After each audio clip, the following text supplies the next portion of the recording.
Ideias que colam. Introdução. O que cola? Um amigo de um amigo nosso viaja a negócios com frequência. Vamos chamá-lo de Dave. Dave esteve recentemente em Atlantic City para uma reunião importante com clientes. Após a reunião, como ele tinha um tempo livre antes do voo, foi a um bar para tomar um drink. Ao terminar o primeiro drink, uma mulher atraente se aproximou e perguntou se poderia oferecer-lhe outro drink. Ele ficou surpreso, mas lisonjeado. É claro que aceitou. A mulher se dirigiu ao bar e retornou com 2 drinks, um para ela e outro para ele. Ele agradeceu e tomou um gole. Essa é a última coisa de que ele se lembra. Ou melhor, essa foi a sua última lembrança antes de acordar desorientado, deitado em uma banheira de hotel cheia de cubos de gelo. Ele olha freneticamente ao redor, tentando descobrir onde está e como chegou até ali. Ele encontra o seguinte bilhete: "Não se mova, disque 911. Havia um telefone celular sobre uma pequena mesa ao lado da banheira. Ele pega o celular e disca 911, com dificuldade, pois seus dedos estavam dormentes em função do gelo. Estranhamente, a operadora parece saber da situação. Ela diz: "Senhor, procure verificar se há algo nas suas costas, devagar e com cuidado. Há um tubo saindo da parte inferior?" Ansioso, ele começa a tatear o corpo e encontra um tubo. A operadora diz: "Senhor, não se assuste. Um de seus rins foi retirado. Há um grupo de ladrões de órgãos agindo nesta cidade e eles o pegaram. Os paramédicos estão a caminho. Não se mova até eles chegarem." Você acaba de ler sobre uma das lendas urbanas de maior sucesso nos últimos 15 anos. A primeira pista é a famosa abertura da lenda urbana, um amigo de um amigo. Você já reparou que a vida dos amigos de nossos amigos é bem mais interessante do que a vida dos nossos próprios amigos? Provavelmente você já ouviu falar nessa lenda do roubo do rim. Há várias versões circulando por aí. Todas apresentam 3 elementos em comum: a bebida com a droga, a banheira cheia de cubos de gelo e o clímax da lenda do roubo do rim. Uma das versões apresenta um homem casado que recebe um drink com droga de uma prostituta que ele convidou para ir a seu quarto em Las Vegas. Trata-se de uma representação da moralidade com a utilização de rins. Suponhamos que você decida fechar este livro agora. Faça uma pausa de 1 hora e depois ligue para um amigo para contar a história sem consultar o livro. É provável que você consiga contar a história quase que perfeitamente. Talvez você se esqueça de que o viajante estava em Atlantic City para reunião importante com clientes. E quem se importa com isso? Mas você se lembraria de todos os fatos importantes. O roubo do rim é uma história que colou. É fácil compreendê-la, memorizá-la e recontá-la posteriormente. E, se acreditarmos que ela é verdadeira, isso poderá mudar nosso comportamento para sempre. Pelo menos em relação a aceitar bebidas de pessoas desconhecidas e atraentes. Compare a história do roubo do rim com a passagem a seguir, retirada de um jornal distribuído por uma ONG. Ela começa assim: a formação de uma comunidade abrangente naturalmente se presta à justificativa do retorno sobre investimento que deve ser copiado com base em prática existente. E continua argumentando que um fator que restringe o fluxo de recursos à CCIS é que os financiadores muitas vezes precisam recorrer a requisitos alvo ou categóricos para obter concessões a fim de garantir a responsabilidade. Imagine interromper a leitura agora para uma pausa de 1 hora. Na verdade, esqueça a pausa. Ligue logo para um amigo e conte a passagem que você acabou de ler sem consultar o texto. Boa sorte! É justo comparar uma lenda urbana com a passagem ruim e tendenciosa? É claro que não. Mas vejamos quando as coisas se tornam interessantes. Pense em nossos 2 exemplos como 2 polos de um espectro da capacidade de ser memorável. Qual se aproxima mais das comunicações encontradas em seu trabalho? Se você é como a maioria das pessoas, seu ambiente de trabalho gravita rumo ao polo sem fins lucrativos, como se fosse a estrela do norte. Talvez isso seja perfeitamente natural. Algumas ideias são inerentemente interessantes e outras ideias são inerentemente desinteressantes. Uma gangue de ladrões de órgãos, inerentemente interessante. Estratégia financeira sem fins lucrativos, inerentemente desinteressante. É o debate natureza versus educação aplicado a ideias. As ideias nascem interessantes ou se tornam interessantes? Bem, este livro contém os ensinamentos. Então, como transmitir nossas ideias para que elas tenham sucesso no mundo? Muitos de nós estamos em busca de uma forma de transmiti-las de maneira eficaz, de conseguir que nossas ideias façam diferença. Um professor de biologia passa 1 hora explicando a mitose. Uma semana depois, apenas 3 crianças se lembram do significado.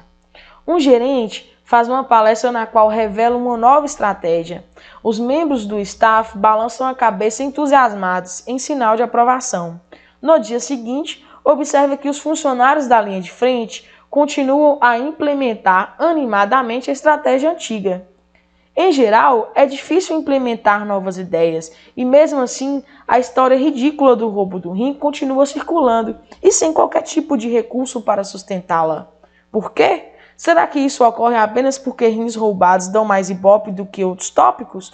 Ou será que é possível fazer com que uma ideia verdadeira e válida circule de maneira tão eficaz quanto uma ideia falsa?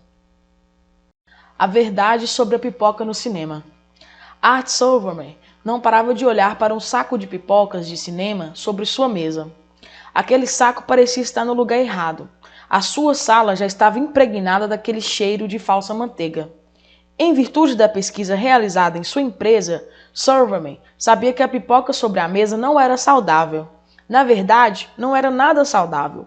Sua tarefa era descobrir uma forma de transmitir essa mensagem aos frequentadores de cinema dos Estados Unidos. Silverman trabalhava no Centro de Ciências de Interesse Público, uma ONG que alerta a população sobre nutrição. O Centro de Ciências enviou sacos de pipocas de 12 salas de cinema em 3 cidades grandes para um laboratório a fim de analisar seu valor nutricional. Os resultados foram surpreendentes. O Departamento de Agricultura dos Estados Unidos recomenda que uma dieta normal contenha no máximo 20 gramas de gordura saturada por dia. De acordo com os resultados do laboratório, o típico saco de pipocas continha 37 gramas. O culpado era o óleo de coco utilizado para tornar a pipoca crocante. Esse óleo tinha algumas vantagens sobre as demais. Ele conferia à pipoca uma textura suave e liberava um aroma mais agradável e natural do que os óleos alternativos. Infelizmente, conforme comprovado pelos resultados de laboratório, o óleo de coco também tinha um alto teor de gordura saturada. Aquela única porção de pipoca sobre a mesa de Silverman, algo que qualquer pessoa poderia comer entre as refeições principais, correspondia a quase 2 dias de gordura saturada. E aqueles 37 gramas de gordura saturada estavam acondicionados em um pacote médio de pipocas. Sem dúvida, um pacote de tamanho maior poderia resultar em 3 dígitos. Silverman percebeu o desafio. Poucas pessoas sabiam o que 37 gramas de gordura saturada significavam. A maioria das pessoas não sabe dizer o valor calórico recomendado pelo Departamento de Agricultura dos Estados Unidos. Será que 37 gramas é uma quantidade boa ou ruim? E mesmo que tivéssemos a intuição de que é ruim, questionaríamos se é ruim como um cigarro ou ruim como um biscoito recheado ou um milkshake. A própria frase 37 gramas de gordura saturada foi suficiente para que a maioria das pessoas ficasse curiosa. Silverman diz: simplesmente mencionar que há gordura saturada não desperta a atenção das pessoas. Isso soa como algo acadêmico, seco, e quem se importa? Silverman poderia ter criado algum tipo de comparação visual. Talvez um anúncio comparando a quantidade de gordura saturada na pipoca com a dose diária recomendada pelo Departamento de Agricultura. Pense em um gráfico de barra com uma das barras 2 vezes maior do que a outra. Mas, em todo caso, isso era científico demais, racional demais. A quantidade de gordura naquela pipoca era, de certa forma, irracional. Era irresponsável. O Centro de Pesquisas de Interesse Público precisava encontrar uma forma de veicular a mensagem que realmente mostrasse que aquilo era um exagero. Silverman encontrou a solução.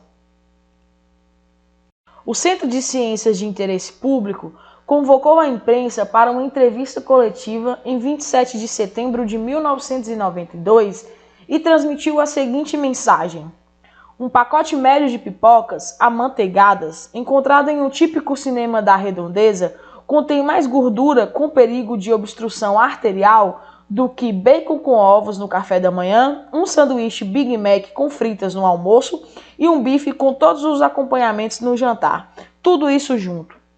O pessoal do Centro de Ciências não dispensou os elementos visuais. Eles exibiram a gama completa de alimentos gordurosos para as câmeras de televisão. O equivalente a um dia inteiro de alimentação não saudável estava disposto sobre uma mesa. Toda aquela gordura saturada aglutinada em um único saco de pipocas. A história teve logo grande repercussão, sendo transmitida por diversos canais de televisão, CBS, NBC, ABC e CNN. Foi matéria de destaque no US Today, no Los Angeles Times e apareceu na seção de estilo do The Washington Post. Lennon e Letterman inventaram piadas sobre a pipoca encharcada de gordura e redatores das manchetes de jornais e revistas criaram alguns trocadilhos. Pipoca recebe classificação F. Luz, ação, colesterol. Pipoca de cinema é dupla garantia de gordura. A ideia colou. Muitos frequentadores de cinema evitavam comprar pipoca nos cinemas. As vendas caíram. Os atendentes das lanchonetes começavam a se acostumar a responder perguntas sobre o tipo de óleo utilizado para fazer a pipoca. As pessoas queriam saber se era um óleo ruim. Logo depois, a maioria das maiores redes de cinema, incluindo a United Artists, a AMC e a Loew's, anunciaram que não utilizariam mais óleo de coco. Sobre a capacidade de colar. Essa é uma história de ideia de sucesso, ou melhor, é uma história verídica de ideia de sucesso. As pessoas do Centro de Ciências de Interesse Público sabiam algo sobre o mundo que precisavam compartilhar. Elas descobriram uma maneira de transmitir a ideia de forma que as pessoas escutassem e se importassem. E a ideia colou, assim como a história do roubo do rim. E sejamos honestos, os ventos sopravam contra o Centro de Ciência. A história Pipoca de Cinema é gordurosa não tem o mesmo apelo sombrio de uma gangue que rouba órgãos. Ninguém acordou dentro de uma banheira cheia de óleo. A história não era sensacional, nem especialmente divertida. Além disso, não havia um público natural para as notícias. Poucos de nós buscamos obter notícias atuais sobre pipocas. Não havia celebridades, modelos, nem animais adoráveis envolvidos. Em suma, a ideia da pipoca tinha muito em comum com as ideias que a maioria de nós comunica todo dia. Ideias que são interessantes, mas não são sensacionais, verídicas, mas não psicodélicas, importantes, mas não de vida ou morte. A menos que você trabalhe com propaganda ou relações públicas, provavelmente não possui muitos recursos para sustentar suas ideias.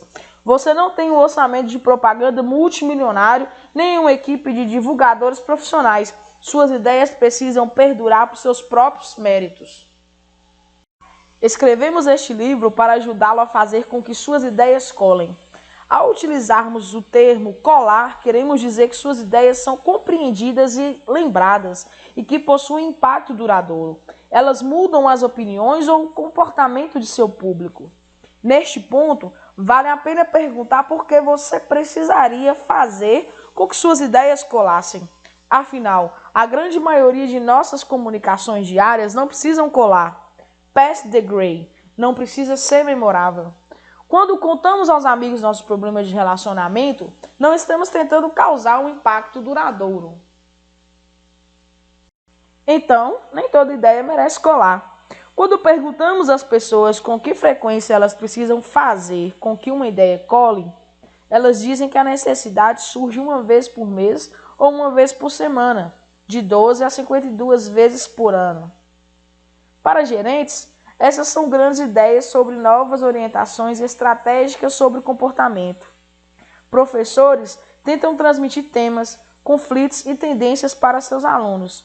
Os tipos de temas e formas de pensar que perduram quando descobertas individuais desaparecem. Colunistas tentam guiar as opiniões de leitores.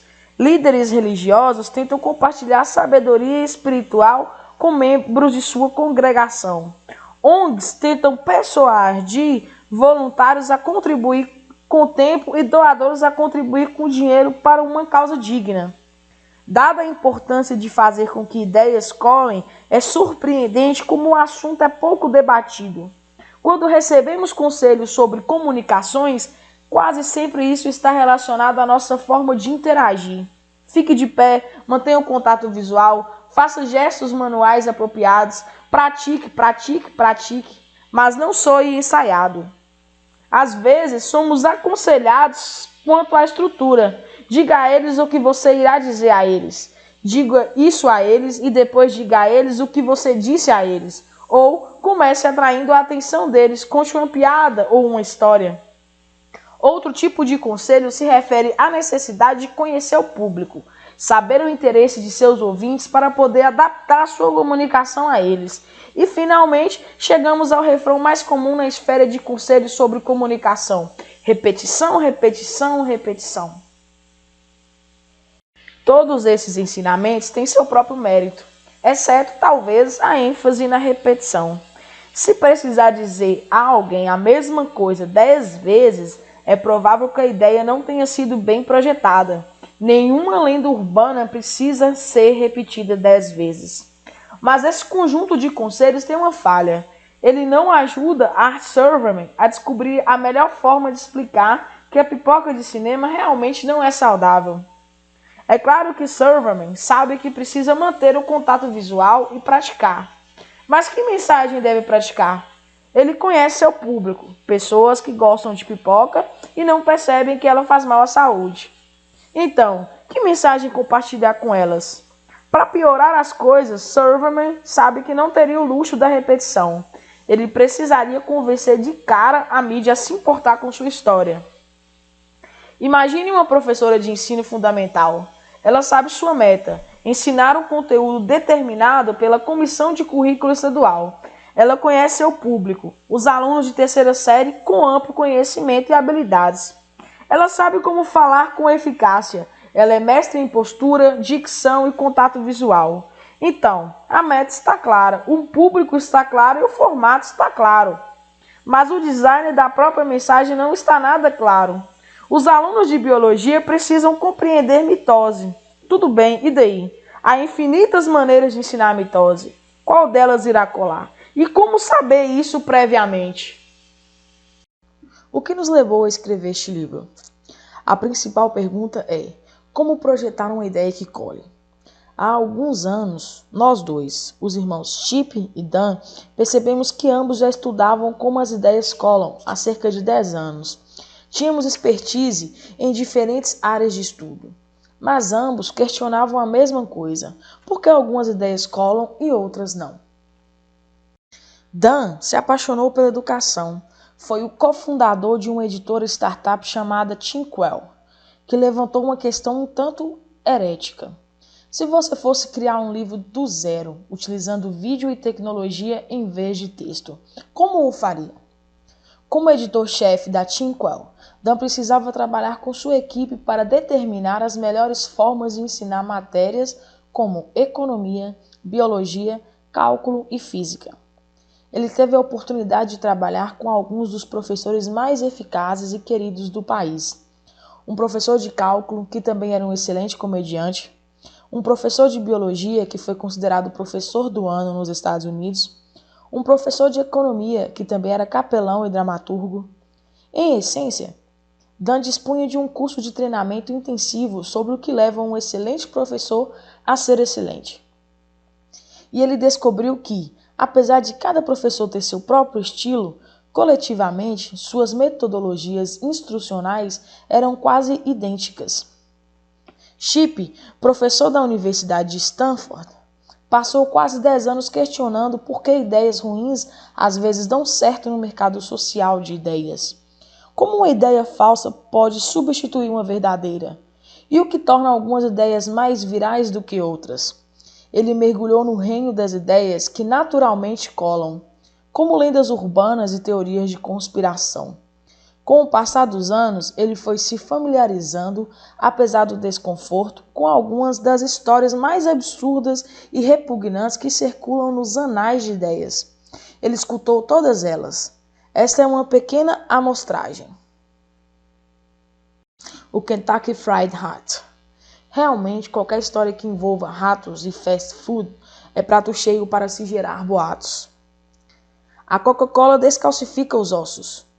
Isso gerou grande temor no Japão, mas até agora o país não enfrentou uma epidemia de adolescentes gelatinosos. Se você piscar os faróis para um carro cujos faróis estejam apagados, um membro de uma gangue atirará em você.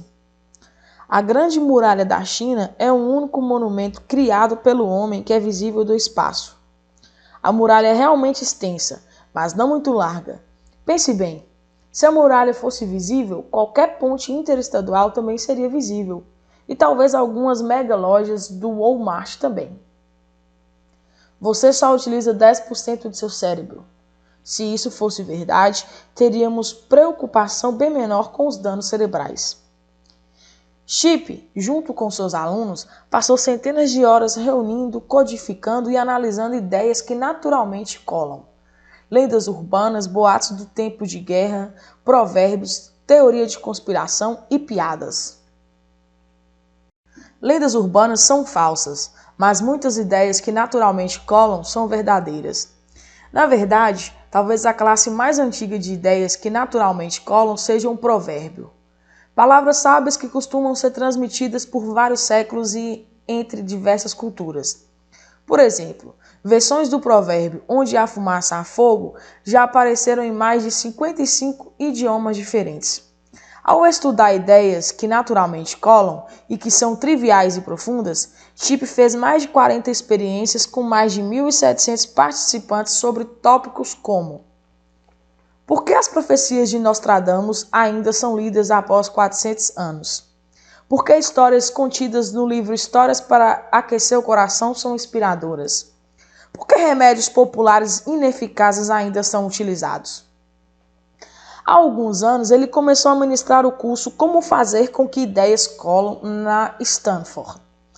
A premissa do curso era que, se compreendêssemos o que fazia com que ideias naturalmente colassem, seria mais fácil levar nossas próprias ideias a colar.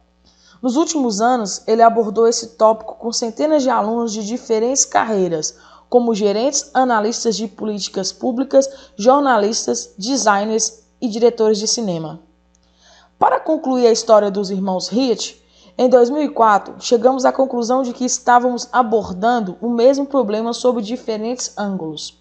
Shipp pesquisou e ensinou o que fazia com que ideias colassem. Dan tentou descobrir formas pragmáticas de levar ideias a colar. Shipp comparou o sucesso de diferentes lendas urbanas e histórias.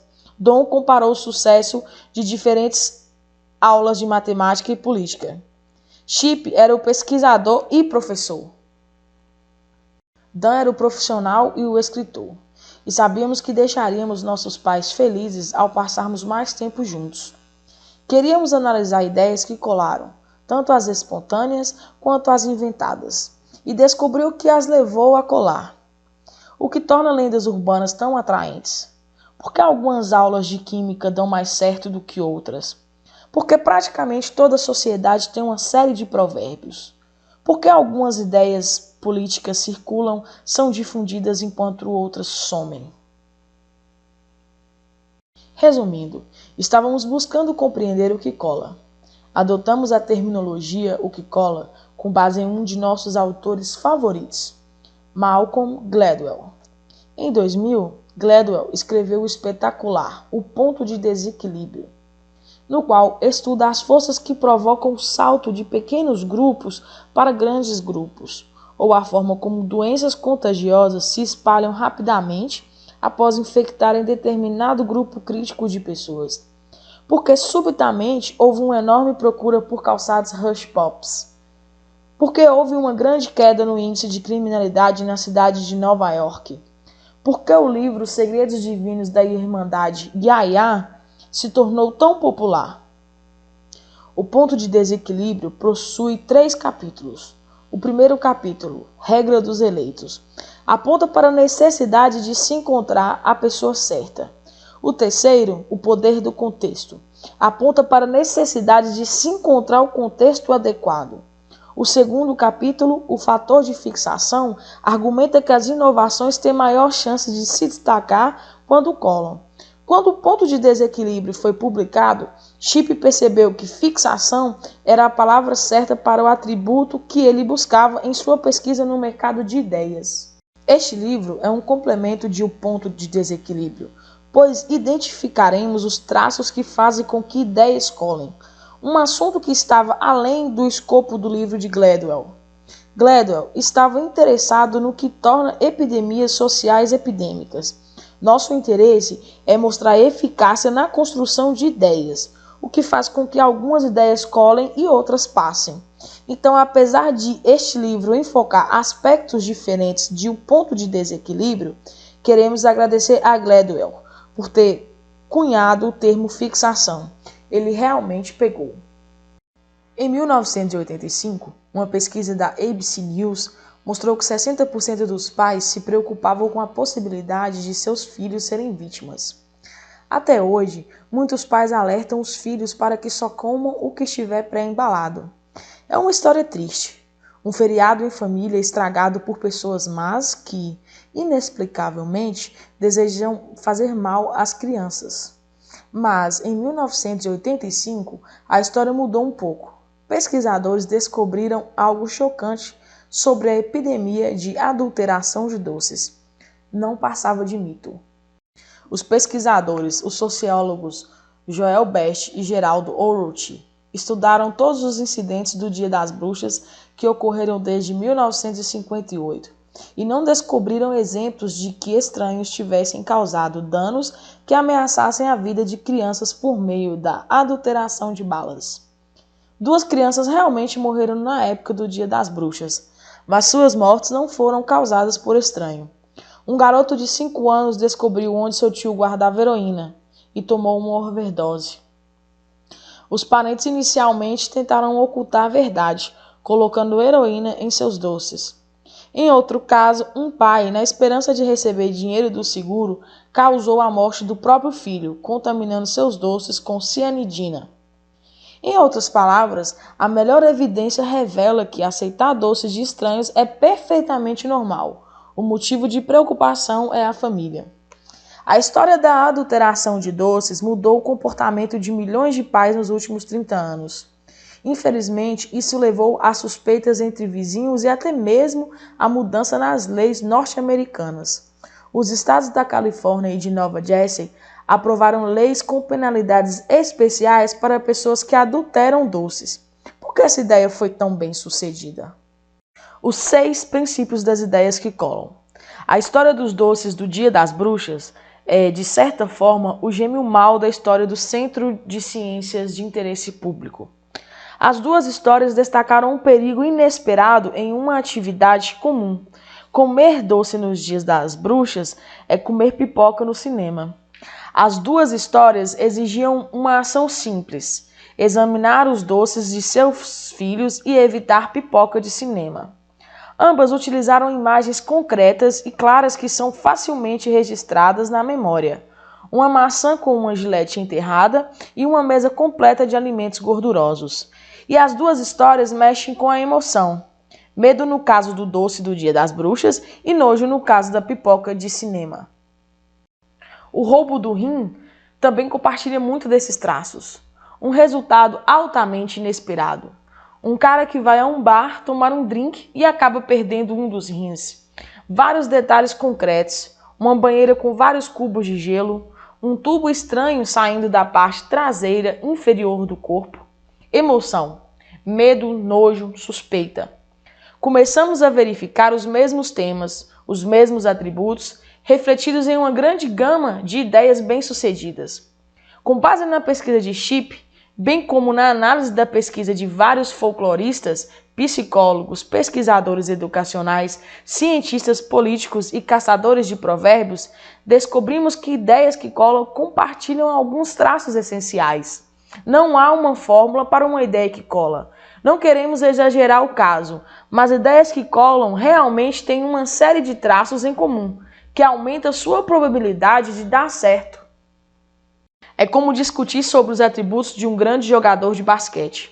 Está certo que todos os grandes jogadores possuem um subconjunto de traços, como altura, velocidade, agilidade, poder e percepção de quadra, mas isso não significa que você precisa ter todos esses traços para ser um ótimo profissional. Alguns jogadores de defesa medem 1,78 metros e são esqueléticos.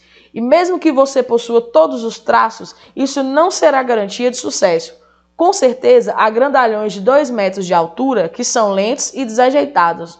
Mas uma coisa é certa, se você estiver na quadra da redondeza, escolhendo entre pessoas estranhas para montar o seu time de basquete, talvez seja melhor apostar no cara de 2 metros.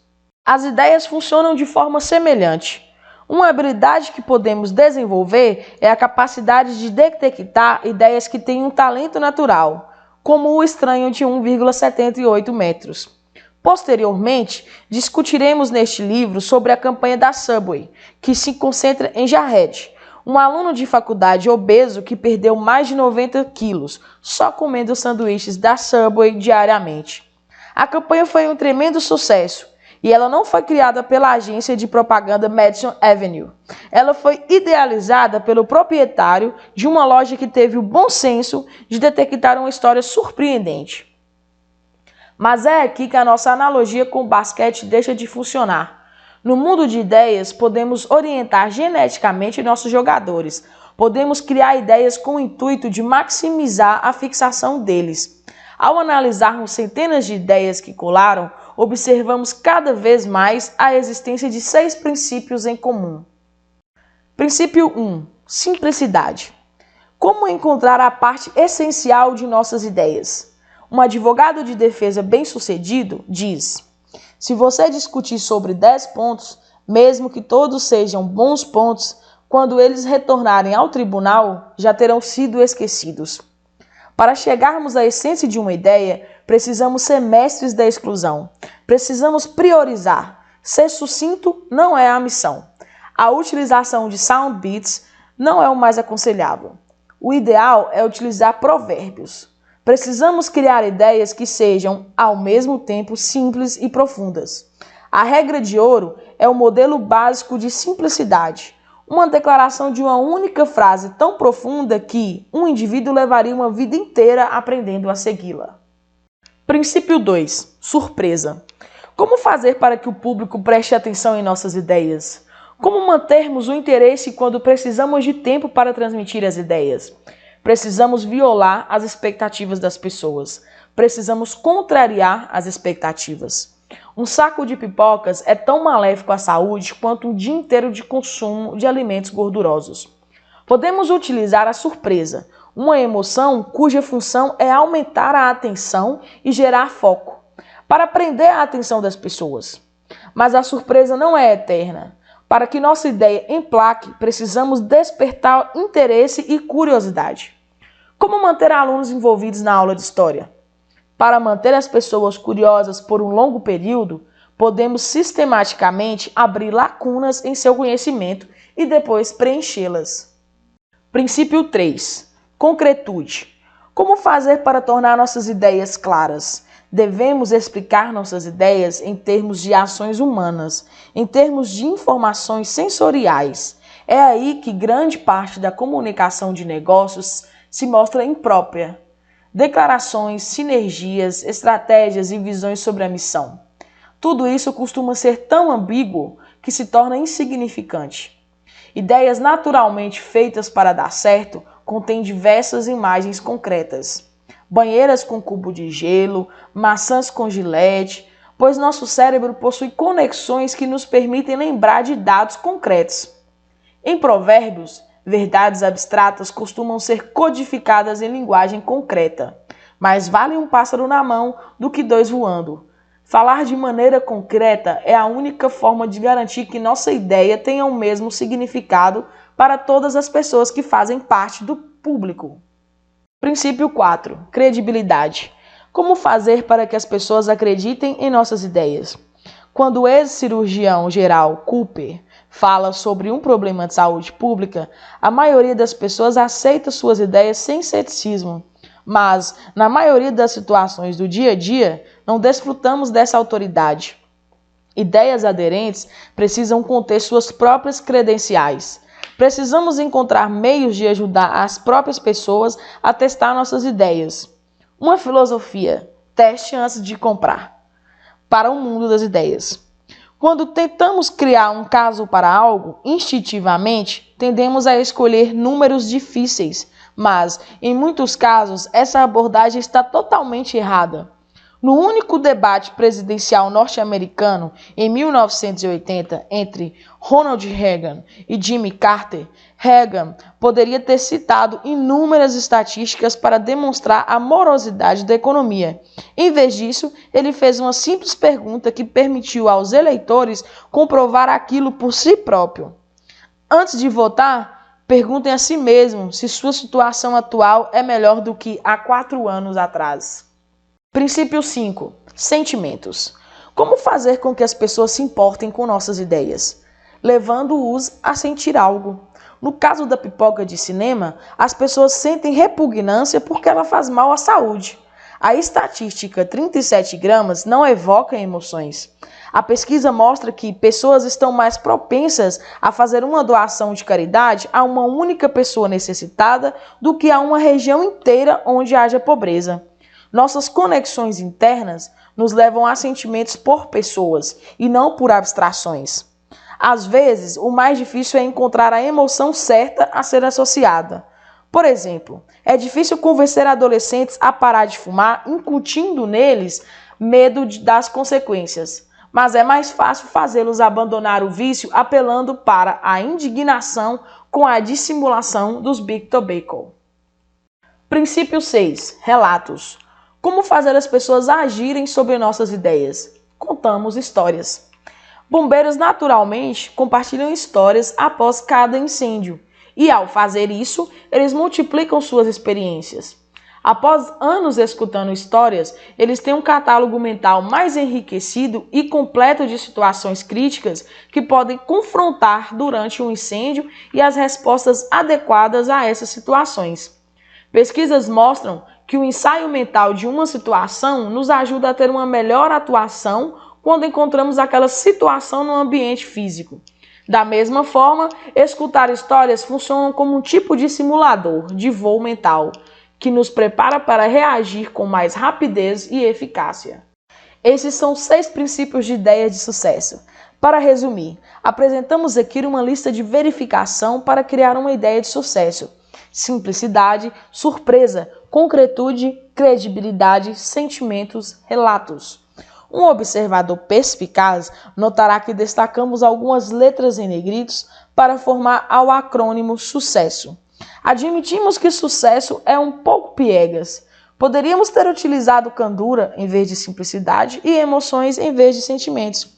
Ou talvez reordenado algumas letras, mas convenhamos que seria mais difícil conseguir se lembrar de CUCEESO.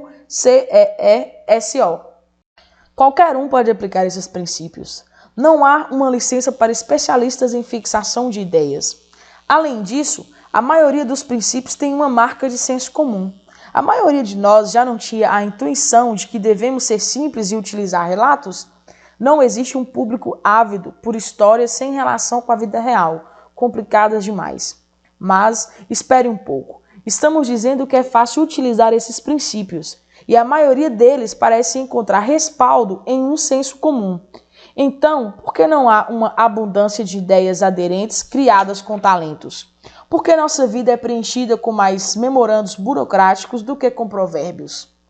Infelizmente, há um vilão em nossa história. O vilão é uma tendência psicológica natural que continuamente frustra nossa capacidade de criar ideias com esses princípios. Ele se chama A Maldição do Conhecimento.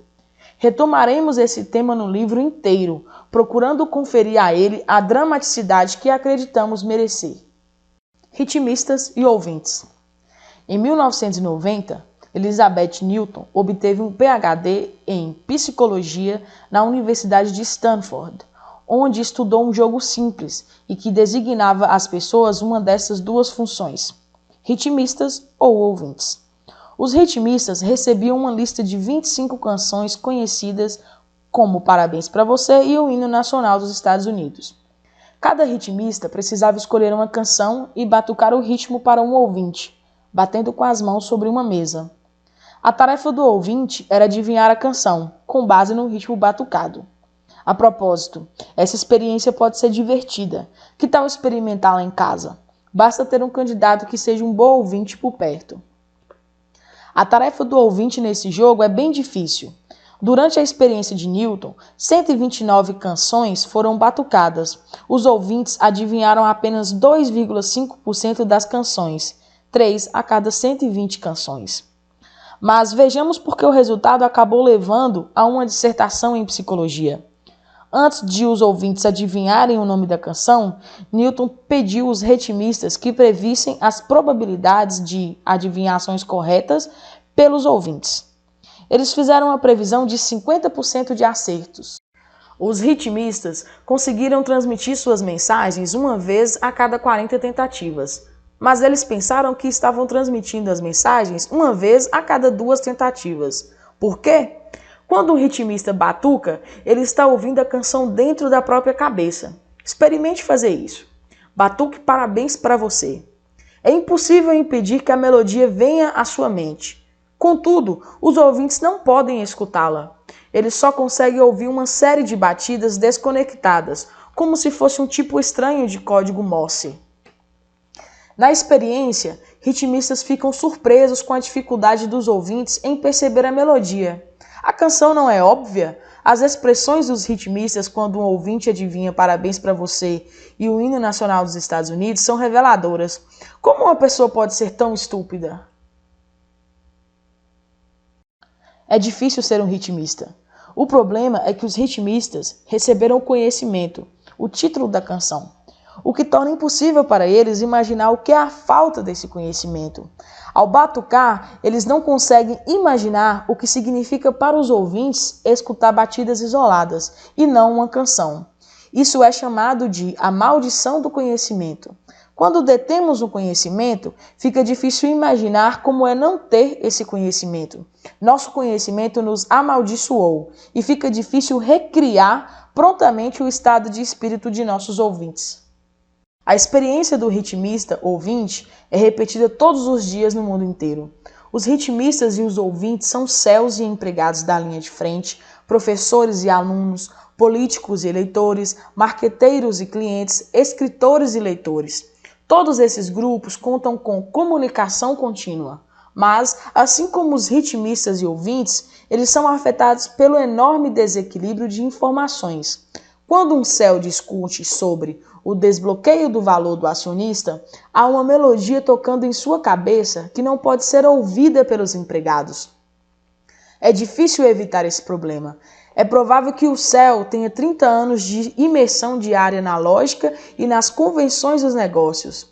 Inverter esse processo é tão impossível quanto cancelar a ação de ter tocado uma campainha. Não é possível desaprender o que você já sabe. Na verdade, há apenas 2 maneiras de combater a maldição do conhecimento de forma confiável. A primeira é não aprender nada, a segunda é verificar suas ideias e transformá-las. Este livro o ensinará a transformar suas ideias para combater a maldição do conhecimento. Os 6 princípios apresentados anteriormente são suas melhores armas. Eles podem ser usados como um tipo de lista de verificação. Vejamos, por exemplo, o céu que anuncia a seu staff que eles devem procurar maximizar o valor do acionista. Essa ideia é simples? Sim, pois ela é breve, mas falta-lhe a simplicidade útil de um provérbio. Essa ideia é inesperada? Não. É concreta? Nem um pouco. Possui credibilidade? Apenas no sentido do que foi proferida pelo céu. Apela para os sentimentos? Não. É um relato? Não. Compare a ideia, maximizar o valor do acionista, com o famoso discurso de John Kennedy em 1961, quando lançou um desafio à nação. Antes do final da década, um homem irá à Lua e retornará com sucesso à Terra. Simples? Sim. Inesperado? Sim. Concreto? Por incrível que pareça, sim. Possui credibilidade? A meta parecia uma ficção científica, mas a fonte era confiável. Apela para os sentimentos? Sim. É um relato? Em miniatura. Se John Kennedy fosse um céu, ele diria: nossa missão é sermos líder mundial na indústria espacial por meio do máximo de inovações centradas no esforço em equipe e de iniciativas aeroespaciais direcionadas estrategicamente. Felizmente, John Kennedy era mais intuitivo do que um céu atual. Ele sabia que missões opacas e abstratas não conseguem cativar nem inspirar as pessoas. A missão da Lua era um caso típico de um comunicador que escapa da maldição do conhecimento. Ele teve uma ideia brilhante e fantástica, uma única ideia que motivou as ações de milhões de pessoas por uma década. Criatividade sistemática. Procure se lembrar de uma pessoa que sempre tem boas ideias. Já tem uma imagem mental dessa pessoa? Muitas pessoas, quando solicitadas a fazer isso, descrevem um estereótipo familiar, o gênio criativo, o tipo de pessoa que cria slogans e uma ótima agência de publicidade. Talvez, como nós, você imagine uma pessoa com gel no cabelo e roupas da moda, carregando um bloco com orelhas de cachorro, cheio de ironias e epifanias, pronto para interromper tudo e iniciar uma sessão de chuvas de ideias de 4 horas em uma sala com muita cafeína e quadros brancos. Ou talvez o seu estereótipo não seja tão elaborado. Sem dúvida, algumas pessoas são mais criativas do que outras. Talvez elas já tenham nascido assim. Então talvez você nunca consiga ser o Michael Jordan de ideias que colam. Mas este livro parte da premissa de que uma pessoa pode aprender a criar ideias que colam.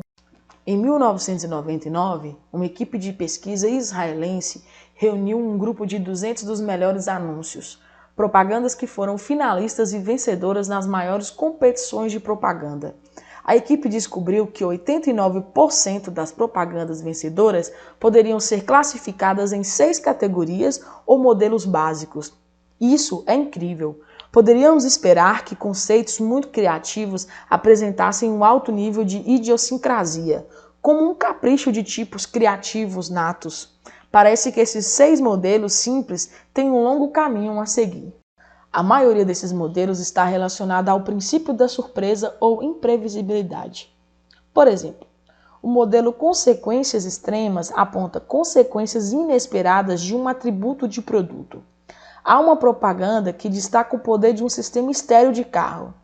Quando o estéreo toca uma canção, uma ponte começa a balançar ao som da música. Quando os alto-falantes oscilam, a ponte balança tanto que quase cai. Esse mesmo modelo também descreve o famoso slogan da Segunda Guerra Mundial, criada pelo Ed Coulson, uma ONG que cria campanhas de utilidades públicas para outras agências governamentais e não governamentais. Línguas soltas podem afundar navios. E por falar em consequências extremas, não podemos esquecer dos ovos fritando num comercial da década de 1980. Este é o seu cérebro sob o efeito das drogas, também criado pela Ed Coulson. O modelo também aparece espontaneamente em ideias que colam naturalmente. Por exemplo, a lenda de que Newton descobriu a gravidade quando uma maçã caiu sobre a sua cabeça. Os pesquisadores também tentaram utilizar 6 modelos para classificar outros 200 anúncios, das mesmas publicações e para os mesmos tipos de produtos que não receberam prêmios. Surpreendentemente, quando os pesquisadores tentaram classificar esses anúncios de menor sucesso, só conseguiram fazer de 2% deles. A lição surpreendente dessa história: propagandas altamente criativas são mais previsíveis do que as não criativas. É como a citação de Tolstói: todas as famílias felizes se parecem. mas as infelizes o são cada uma à sua maneira. Todos os anúncios criativos se parecem, mas cada perdedor tem sua própria maneira de ser não criativo. Mas, se propagandas criativas utilizam continuamente o mesmo grupo básico de modelos, talvez seja possível ensinar a criatividade. Talvez até mesmo os novatos, sem experiência criativa, possam produzir ideias melhores se compreenderem os modelos. Os pesquisadores israelenses, curiosos sobre a capacidade de ensinar criatividade, decidiram verificar onde alguém poderia chegar por meio de um modelo. Eles convidaram 3 grupos de novatos para fazer uma experiência. Deram a cada grupo algumas informações básicas sobre os 3 produtos: um shampoo, um produto dietético e um par de tênis. Um grupo recebeu as informações básicas sobre os produtos e logo começou a criar propagandas, sem treinamento.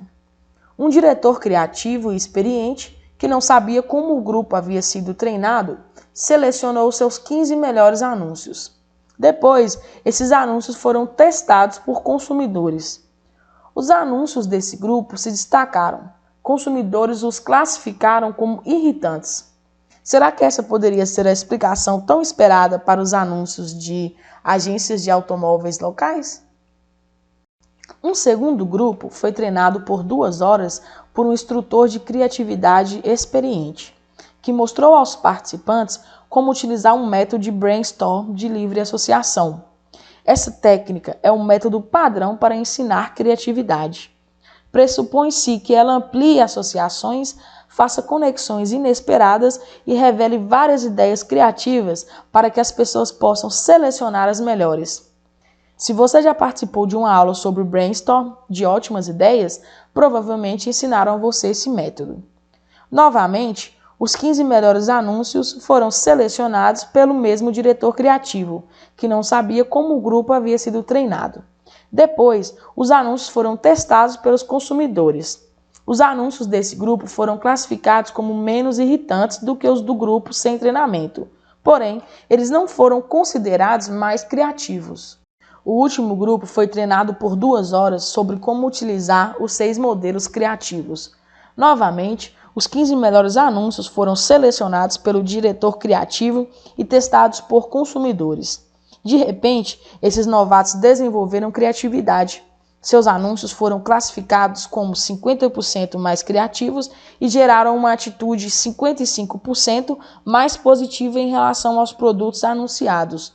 Esse é um aperfeiçoamento surpreendente para um investimento de 2 horas na aprendizagem de alguns modelos básicos. Parece que realmente existem maneiras sistemáticas de se produzir ideias criativas. O que essa equipe de pesquisa israelense fez pelos anúncios é o que este livro pretende fazer por suas ideias. Aqui você encontra sugestões sobre como ajustar suas ideias para torná-las mais criativas e mais eficazes junto ao seu público. Criamos nossa lista de verificação com 6 princípios exatamente com esse objetivo. Mas a utilização de um modelo ou de uma lista de verificação não é algo restritivo? Estamos sugerindo que uma abordagem colorida por números resultará em um trabalho mais criativo do que uma abordagem de tela em branco? Na verdade, sim. É isso que estamos dizendo. Se você quiser espalhar suas ideias para outras pessoas, trabalhe dentro das regras que já permitiram o sucesso de outras ideias. O seu objetivo é inventar novas ideias e não novas regras. Este livro não se propõe a oferecer uma receita infalível. Deixamos isso claro logo no início. Não espere uma demonstração de como levar um menino de 12 anos a conversar sobre mitose em uma reunião de escoteiros. E tudo leva a crer que seu memorando sobre aperfeiçoamento de processos não estará circulando por aí daqui a algumas décadas, como ocorre com um provérbio em diversas culturas. Mas podemos prometer uma coisa a você.